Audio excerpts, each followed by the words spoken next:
Orqasi tozamish qilib? Toza. Bu ish oxiri yo'q lekin. Men hozir boshqa ilojim yo'q. Qarang-da.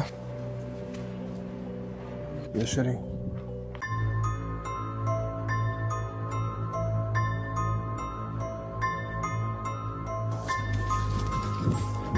To'xtang, sizni men o'zim meni orqamdan qo'llab kelyapsiz boydan beri. Kimsiz o'zisiz? O'qiman uni. NBQKB nima degani u? Naski va bakalga qarshi kurash bo'limi, tushundingmi? Sen bayram payti yigitlarni qasddan xo'rlash maqsadida naski olganing uchun jazolanasan, tushundingmi? Mana sizchi siz. Между прочим, bu yerda men umuman aybim yo'q. Men iPhone olganman. Ha, iPhone olgansan, olib borasan, yigiting xursand bo'lib ochadi, ichida nima chiqadi? Naski chiqadi, to'g'rimi? Ushlama uni. Uzr aka, kechiring. Boshqa qaytarilmaydi.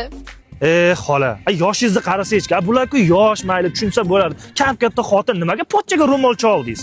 Bolam bergan puliga yarasha oldim-da. Ko'p pul bersa katta sovg'a olaman-da men ham. Ha, xola-ya. Allaysiz-ku, xola.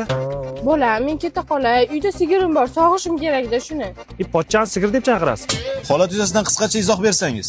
Fuqarolar, OMI, NZ, TZlar bayram munosabati bilan, ya'ni 14-yanvar kuni ko'chaga chiqib, eng arzon sovg'alar, bakal, naski, ro'molcha, bloknotlarni olib, e'tibor bo'lsa bo'ldi degan shior ostida g'arazli niyat bilan ko'chada ketishayotganda qo'lga oldik tezkor tadbirda ularni.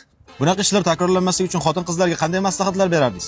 Ayni bayram chog'larida xotin-qizlarimiz bakal, naski olmanglar. Eng qimmat sovg'alarni olinglar. Chunki 8-marta ham eng qimmatlari keladi sizlarga. Tushundinglarmi? Hammaga jo'natib qo'yinglar.